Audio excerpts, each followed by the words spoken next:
எனக்கு உண்மையாக யாராவது இருக்க மாட்டாங்களா? ஒரு ஹெல்ப்புக்கு வந்து ஆள் கிடைக்காதா? மணின்னு கடைசியாக நீங்கள் எப்போங்க ஹாப்பியாக இருந்தீங்க? இப்படி வந்து நம்மளை தொலைச்சிக்கிட்டு இருக்கோமோ, ஒரு டைம் எடுத்து தான் ஒன்று நமக்கு கொடுக்கும். நான் அதுக்குள்ளே அவசரப்படுறது எனக்கு சீக்கிரம் கொடு. எனக்கு instant gratification. Epic Clothing year-end offer, buy 2 get 1 free at all our branches.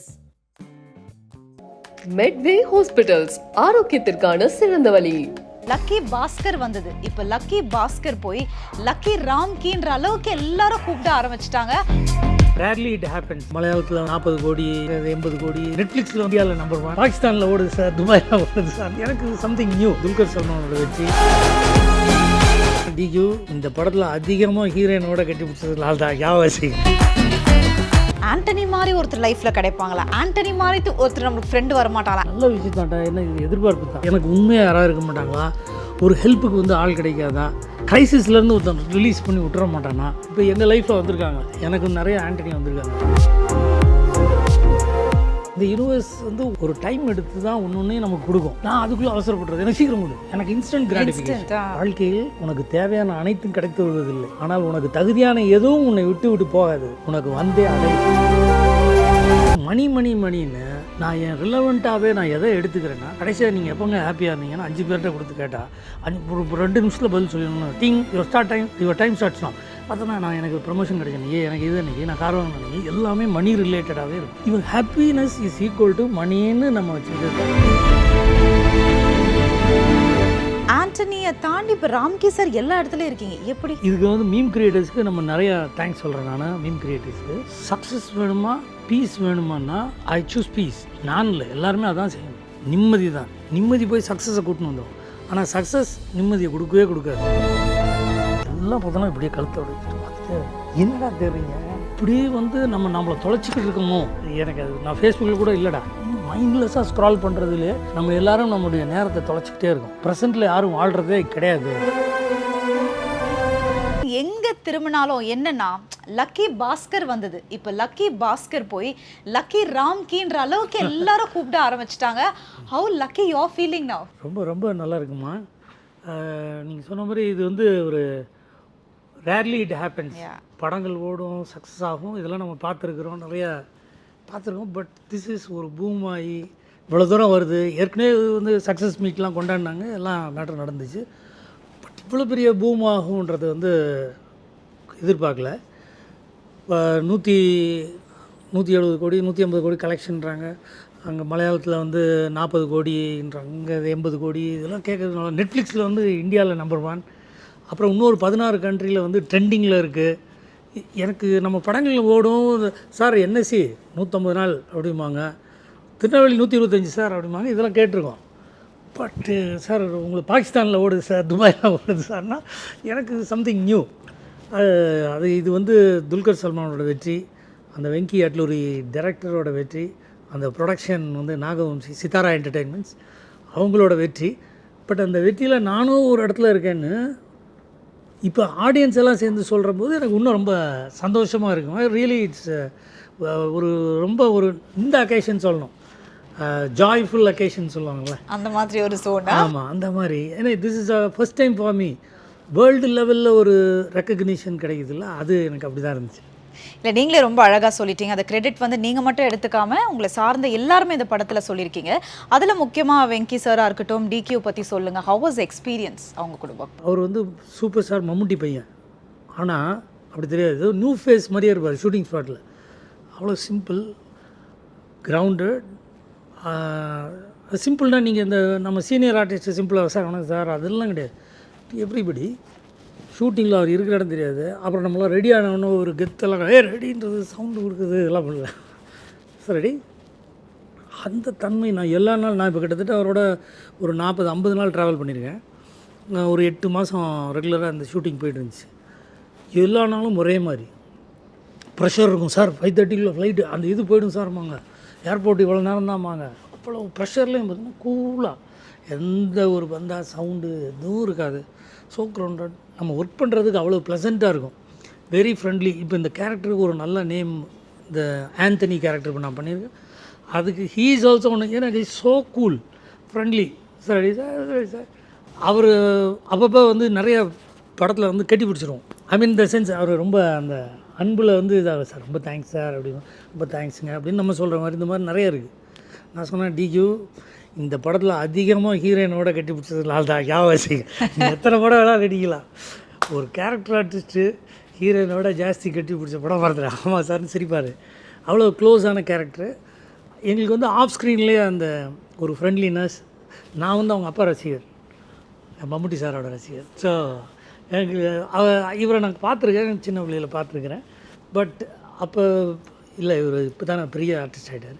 So அந்த எனக்கு ஆஃப் ஸ்க்ரீன் கெமிஸ்ட்ரியே எங்கள் 2 பேருக்கும் வந்து ரொம்ப ஃப்ரெண்ட்லியாக ஒரு ரெஸ்பெக்ட்ஃபுல்லாக இருக்கும் எங்கள் 2 பேருக்கும். இப்போது இந்த கேரக்டர் உங்ககிட்ட சொல்லும் பொழுது உங்களுக்கு ஃபஸ்ட்டு ஓகேன்னு பட்டுதா? ஆண்டனி நம்ம பண்ணலாம், இந்த கேரக்டர் கரெக்டாக இருக்கும் அப்படின்னு தோணுச்சா? அதாண்ட க்ளோஸ் டு ஹார்ட்னு சில விஷயங்கள் இருக்கும். நமக்கு கேட்ட உடனே ஒன்றுமே அப்படியே சார் நல்லா இருக்கே சார் கேரக்டரு. ஓகே, டேரக்டர் வந்து சொல்கிறாங்க, ஹைதராபாத்லேருந்து கூப்பிட்றாரு, மிஸ்டர் வெங்கி அட்லூரி கூப்பிட்டாங்க. கடை இந்த ஃபஸ்ட் ஹாஃப் ஃபுல்லாக நான் வரேன், ஃபஸ்ட் ஹாஃப் வரைக்கும் நான் நல்லா ஃபாஸ்ட்டாக எல்லாம் ரொம்ப நல்லா இருக்குது, ரொம்ப நல்லா இருக்குது சார். சார் ரொம்ப நல்லா இருக்குது சார், ரொம்ப ரெஸ்பெக்ட்ஃபுல்லாக இருக்கும் சார் கேரக்டரு அப்படின்னு. சரி சார், கண்டிப்பாக சார், ரொம்ப உங்களுக்கு ட்ரஸ்ட் ஒர்த்தியான ஒரு கேரக்டர் சார், ஹீரோவோட வந்து ஹீரோவுக்கு ஹெல்ப் பண்ணுற மாதிரி அப்படின்னு ஒன்று எனக்கு சொன்னது.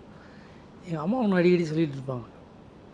இப்போ இது ஒர்க் அவுட் ஆனதுக்கப்புறம் எனக்கு இது சின்ன பிள்ளைல, டேய் நன்றியார் நானே மாதிரி மற்றதெல்லாம் உனக்கு தானாக வந்துடும்டா இப்படின்னு சொல்லுவாங்க அம்மா.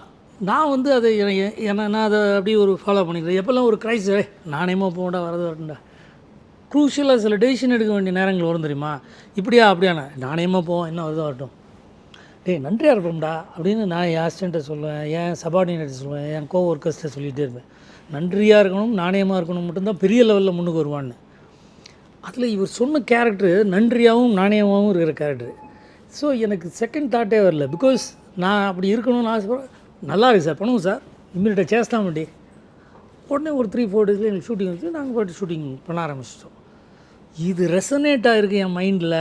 நான் பேசவே இல்லை அதுக்கப்புறம் அந்த மேட்ரு, அந்த கேரக்டரை பற்றி ஒரு டீட்டெயிலாம் அப்படி இல்லை, அது பாட்டு நடக்குது.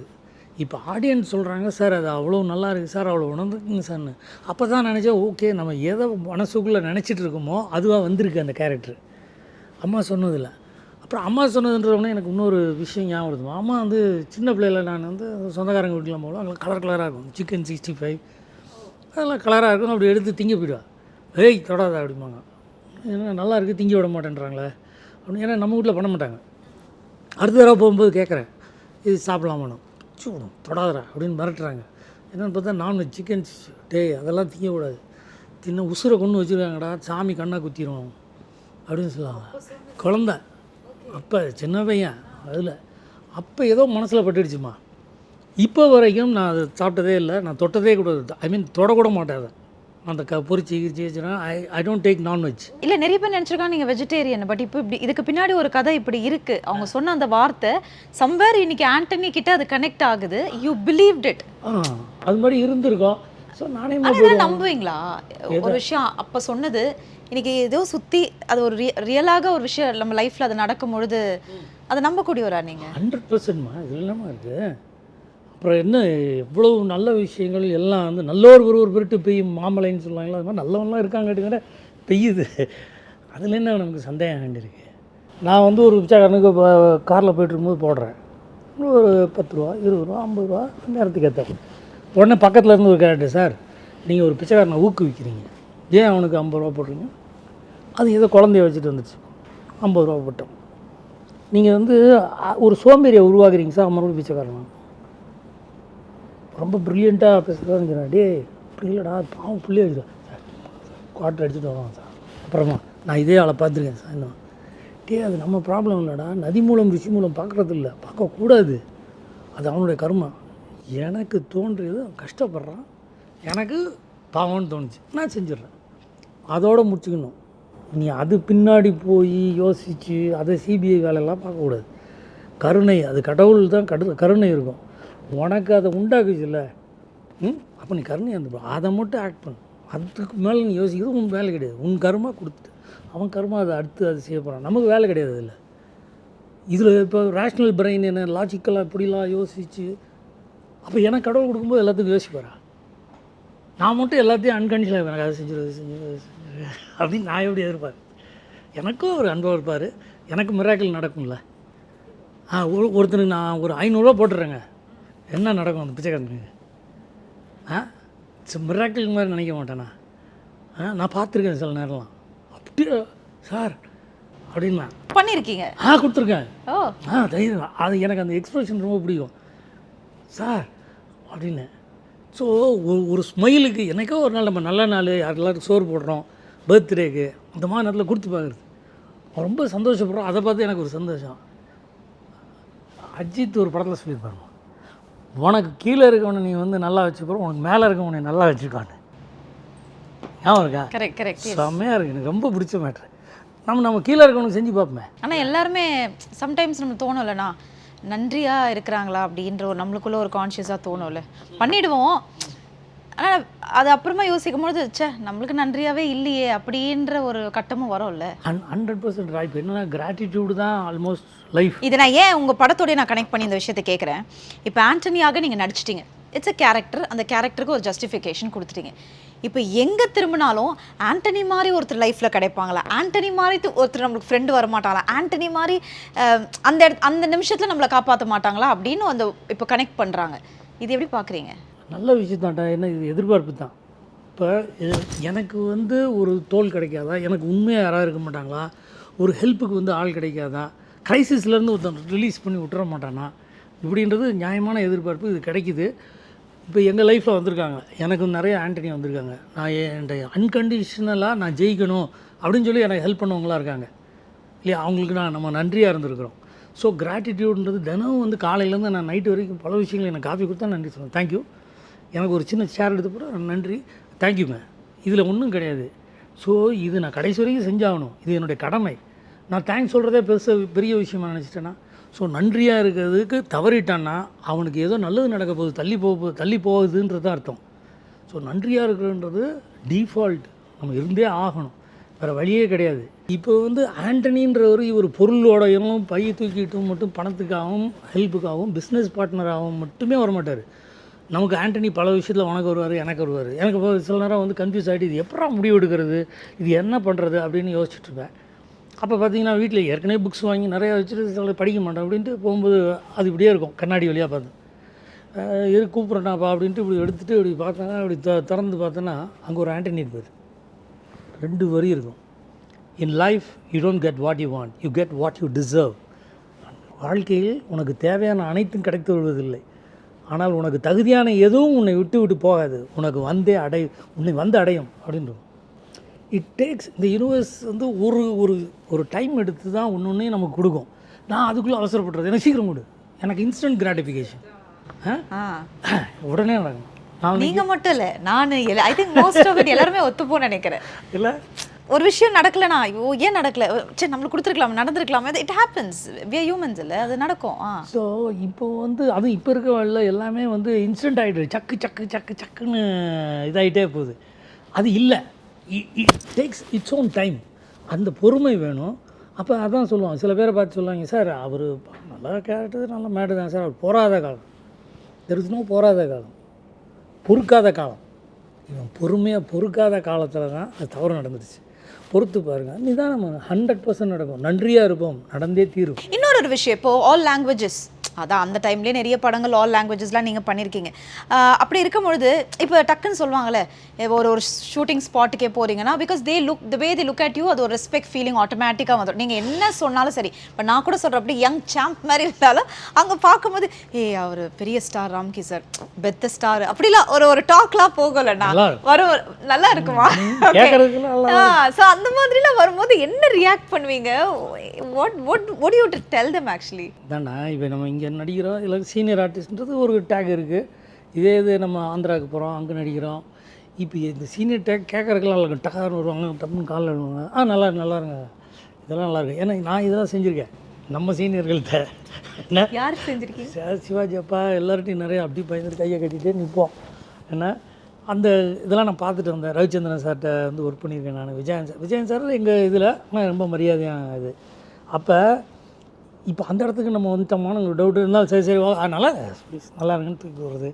இந்த ஹீரோயின்ஸ் வந்து டக்குன்னு விழுவும் பாருங்கள், அது ரொம்ப சரிம்மா நல்லா இருமா ஹீரோயின்ஸ் காலில் இருந்தால். ஸோ இது நல்லாயிருக்கும் இந்த இது சீனியாரிட்டின்னு. அதுக்கு பின்னாடி இன்னொன்று ஒளிஞ்சிக்கும்.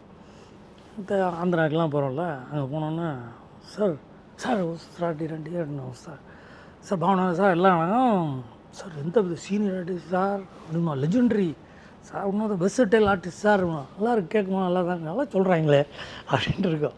அப்புறம் நைஸாக ஒருத்தன் வந்து பக்கத்தில் வந்து சார் சார் 5:30 வரைக்கும் தான் permission, flight airport per hour 6 lakhs sir, கொஞ்சம் ஃபினிஷ் எடுத்தாங்க சார் லென்த்து சார் அப்படின்னு சொல்லி ஒரு 18 வரி ஒரு பக்கத்தை கொடுத்துருவோம். 18 சார் கட்டு இல்லை சார் வெல்பாலி சார் ஹீரோக்காருன்னு யாரையா சொல்லுவோம். இப்போ அதுக்குள்ளே நீங்கள் சொல்லி ஆகணும். இப்போ தான் சொன்னால் சீனியர் ஆர்டிஸ்ட்டு, பெத்த ஆர்டிஸ்ட்டு, லெஜெண்டரி எல்லாம் கொடுத்துட்டாங்க. இப்போ 15 வரைங்க தெலுங்குங்க, விளையாட்டு கிடையாது. அது எமோஷனல் கத்தி பேசணும். கத்தி ஒரு லாங்குவேஜை காமெடியாக பண்ணிங்கன்னா ஊரே சிரிக்காது, சுற்றி இருக்கு. படித்தே ஆகணும். 15 வரி இருக்கும் உங்களுக்கு சேலஞ்ச் ஆகிடும். இப்போ நீங்கள் படிக்கணும். இதில் சார் அதுக்கு முன்னாடி ஒரு சார்ட் எடுத்துக்கலாம் சார் அப்படிதான். ஒரு சார்ட்டுக்கு வந்தோன்னா அந்த ஒரு பையன் சார் இதுன்னு டைலாக் தப்பாக பண்ணிட்டோம். ஒன்று டேரக்டர் வந்து ஏய் ஒன்று சொல்லுவார் கரெக்டாக. அடுத்த தடவை தப்பாக பண்ணணும் சீனியர் ஆர்டிஸ்டோ பெரிய ஆள் கரெக்டாக சொல்லு அப்படின்னு மாட்டோம். நமக்கு டவுட்டாக இருக்கும், நம்மளை சொல்கிறானா அவனை சொல்கிறானா, சீக்கிரம் கரெக்டாக படிக்கணுமே. இப்போ நீங்கள் கரெக்டாக அந்த 15 இந்த சீனியாரிட்டிக்கு பின்னாடி ஒரு பெரிய அந்த டேக் நல்லாயிருக்கும், ஆனால் அதுக்கு பின்னாடி ஒரு பொறுப்பு இருக்குது பாருங்க. Every time you have to be correct. Every time 1 more வாங்க. என்ன பெரிய ஆர்டிஸ்ட்னாங்க 1 more வாங்குறானுங்க. 1 moreலாம் நீங்கள் யூ ஆர் நாட் அஃபர்ட். நீங்கள் ஒவ்வொருத்தரையும் கரெக்டாக இருக்கணும் அப்படின்ற ஒரு பெரிய பொறுப்பு. ஹேண்டில் பண்ணுறீங்க பொறுப்பை தான் இருக்கணும்டா. இல்லை இருக்கணும், பட் தப்பாக எடுத்துக்காதீங்கண்ணா. டைலாக்ஸாக இப்போ நீங்கள் சொன்னீங்கல்ல, பெத்த ஆர்டிஸ்டாக இருந்தாலும் அந்த டைலாக்ஸாக கொடுக்கும்போது நம்மளும் சின்ன சின்ன அந்த மிஸ்டேக்ஸ்ன்ற ஒரு விஷயம் பண்ணுவோம். அதெல்லாம் எப்படி நீங்கள் மேனேஜ் பண்ணி வெளியில் வரீங்க? இப்போ நம்ம பெரிய அந்த டேக்கில் இருக்கும் சீனியர் ஆர்டிஸ்ட், அதெல்லாம் நல்லா இருக்கும். 15 லைன் யார் சொல்கிறது, 15 லைன் அப்படியே மனப்பாடம் பண்ணி இதுக்குள்ளே 2 ஃபோட்டோ வரும் சார் அப்படின்னு 2 பேர் வருவாங்க. நமக்கா இங்கே பக்குங்க. இதில் வேறு பெர்மிஷன் 5:30 இருப்பான். உங்களுக்கு டைம் கன்ஸ்ட்ரெயின் ஒன்று இருக்குல்ல, அதுக்குள்ளே நீ கோல் போடணும் 5 நிமிஷம் தான் இருக்குன்றது தான் இங்கே பிரச்சனையாக. மெதுவானா தான் படிப்போமே. இப்போ அப்படிங்கணும். அப்புறம் மெதுவாக இவங்க டிஸ்டர்ப் பண்ணுறாங்கன்னா இப்படி பார்த்துட்டு நைஸாக செவத்து பக்கம் போயிடுறது. இப்படியே செவத்து பக்கம் மெதுவாக பார்த்து படிச்சுக்கிட்டேன் இப்படியே மனப்பாடம் பண்ணிக்கிட்டு இதுக்குள்ளே. இப்போ இந்த படத்தில் நம்ம லக்கி பாஸ்கில் நினச்சி செவத்தோரமாக தம்பி வந்தார் துல்கர் சார் சார் தம்பி என்ன சார் ஏதோ எக்ஸாம் ரெடியாக மாதிரி இருக்குன்னு பெரிய டைலாக் அப்புறமா பேசுகிறேன். ஏன்னா நமக்கு டைலாக் மறந்து ஏதோ அடுத்து பேசினா மறந்துட்டேன்னு வச்சுக்க. ஏன்னா பாதி வரைக்கும் வந்துட்டேன். இப்படி தான் நிலமை. இதுக்குள்ளே மனப்பாடம் பண்ணி, ஏன்னா அவருக்கு வந்து சீனில் இது இல்லை, அவர் போயிட்டு வாங்க அப்படின்னு சொல்லணும். ஸோ டைலாக் வந்து எந்த ஆகி போச்சு. இப்போ நம்ம என்ன பண்ணோம், ஃபுல்லாக மனப்பாடம் பண்ணி கரெக்டாக முடித்தோடனே சூப்பர் சார் அப்படின்ட்டு நீங்கள் அந்த டேகை காப்பாற்றுறதுக்காக நீங்கள் ரொம்ப கடுமையாக உழைக்கணுன்றதை இதில் சொல்லுவாங்க. ஆனால் இப்போ வந்து தேட்டருக்குன்னு ஒரு ஆடியன்ஸ், ஓடிடி, இப்போ சில பேர் தேட்டர் போக முடியாது ஓடிடியில். இப்போ நெட்ஃப்ளிக்ஸை நம்மளதே எடுத்துக்கலாமே, லக்கி பாஸ்கரே. இப்போ எனக்கு என்னென்னா, இதில் வந்து தேட்டரில் ரிலீஸ் ஆன பிறகு, but after the release in Netflix, எனக்கு என்னமோ ஆண்டனியை தாண்டி இப்போ ராம்கி சார் எல்லா இடத்துலையும் இருக்கீங்க. எப்படி? நல்லா இருக்கு. ஆமாவா இல்லை நீங்கள் சொல்லுங்கள். அது நான் இல்லைடா, இது வந்து பெரிய பூமாக தெரிஞ்சுது. எல்லோரும் இப்போ போட்டால் 4.5 மில்லியன் சார், 6 மில்லியன் போகுது சார், 8 மில்லியன்றாங்க. நான் அதை ஃபாலோ பண்ணல. நம்ம ஃப்ரெண்ட்ஸு நம்ம எல்லோரும் கொலீகெலாம் சொல்கிறாங்க 8 மில்லியன் ஒரே நாளில் 3 மில்லியன் 4 மில்லியன் போகுதுன்னா, அதில் வந்து அவங்க வந்து இதுக்கு வந்து மீம் கிரியேட்டர்ஸ்க்கு நம்ம நிறையா தேங்க்ஸ் சொல்கிறேன். நான் மீம் கிரியேட்டர்ஸ்க்கு, மீம்னாலே நம்ம ஜெனரல் சட்டாரிக்கலாக இருக்கும், நக்கல் பண்ணுவாங்க, நையாண்டி பண்ணுவாங்க, கிண்டலாக இருக்கும். ஒரு விஷயத்தை இன்னொரு லைட்டர் வெயினில் எல்லாத்தையும் டீல் பண்ணுவாங்க, அதானே. ஆனால் இதில் மீமில் பார்த்தீங்கன்னா எல்லாத்துலேயுமே இந்த ஆண்டனி கேரக்டர் போட்டு ஒரு சைக்கலாஜிக்கல் ஆஸ்பெக்ட்டு இன்டெப்த்தாக போய் ஃபீல் பண்ணி, நமக்கு இந்த மாதிரி ஒரு ஆண்டனி கிடைக்க மாட்டானா அப்படின்ற மாதிரியும், நம்ம ஒரு லக்கி பாஸ்கர் ஆண்டனி எது பார்த்தீங்கன்னா, இது பாஷா படத்தில் வர ரகுவரன் மார்க் ஆண்டனி மாதிரி ஒருத்தன் வரான்டா அப்படின்ட்டு எல்லாருமே அதை வந்து இந்த கேரக்டரை ஒரு லவ் பண்ணி ஃபீல் பண்ணி, அவங்க க்ளோஸ் டு ஹார்ட்டாக இந்த கேரக்டரை வந்து ஃபீல் பண்ணி இதை வந்து எல்லாருமே வந்து போர்ட்ரே பண்ணியிருந்தது வந்து ரொம்ப ஒரு பாசிட்டிவான ஒரு இதாக போயிருந்துச்சுமா. எனக்கு ரொம்ப பார்த்தோம்னா இவ்வளவு இந்த கேரக்டர் வந்து லவ் பண்ணுவாங்க இதை நான் எதிர்பார்க்கல. நல்ல கேரக்டர் நமக்கு தெரியும் டேரக்டர் சொல்ல போகும்போது. பட் சச் எ லவ்லி கேரக்டராக போய் close to heart to the people அப்படின்னு போனது பெரிய விஷயம். படம் வந்து 25 நாள்னால் இப்போ வந்து 150 நாள் ஓடின கதை தியேட்டரில். அங்கே ஓட போகும்போதெல்லாம் நல்லா இருந்துச்சுமா. எல்லாமே நான் கலெக்ஷன் தான் கேட்டிருந்தேன். அப்புறம் ஆந்திராவில் எவ்வளோ 75 crores 50 crores what ever it is. மலையாளத்தில் எவ்வளவு அந்த நம்ம ஸ்கோர்லாம் கேட்போம்ல, அந்த ஒரு இது இந்தியா வர்சஸ் பாகிஸ்தான் எவ்வளவு ஆச்சாண்ணா நம்மள இன்னைக்கு 35 ஆயிருங்கண்ணே.